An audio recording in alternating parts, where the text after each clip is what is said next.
with the relationship between Peyton Manning and Coach Gary Kubiak, it's going to be built on the foundation of the offensive line with all the new offensive linemen there to protect Peyton Manning. If some of the rookies on the offensive line get into trouble, what changes could you potentially foresee? Changes on the offensive line. Peyton's got to be comfortable. If Peyton's not comfortable, trust me, he will say something to Gary Kubiak. Kubiak will say something to Elway, and they'll go out and they'll find somebody to play that left side of the line.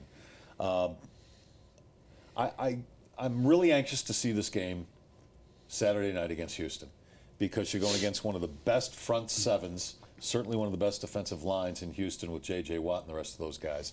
And you've got that young offensive line, and I think this is going to be a huge, huge test for these youngsters. So I'm anxious to see it.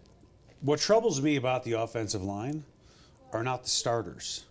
What troubles me about the offensive line are the backups. Really? No one challenged Zimbrilo. Max Garcia is a better player than Ben Garland, and honestly, I don't think it is close. Shelley Smith is irrelevant to me. Gradkowski is a career backup and essentially a journeyman. Lost his job right away. Right away. No one's going to replace Vasquez, and no one is good enough, even close, to being better than Vasquez. And Chris Clark, who I get the fact that he was the blindside tackle during the year they went to the Super Bowl. That guy can't get on the field because, quite frankly, I don't think he's a kicking and screaming guy. So you have a journeyman who I like very much, Ryan Harris, who basically took that job right away. They don't have anybody legitimate who can back up any of these guys. That's why, in the game against Seattle, I think that's one reason why the second-team offensive line looked terrible, and Gary Kubiak said as such. As far as Schofield goes, I understand that John Fox and John Elway had their issues about playing young players, but maybe I think John Fox was wrong about Cody Latimer, but he may have been right about Michael Schofield.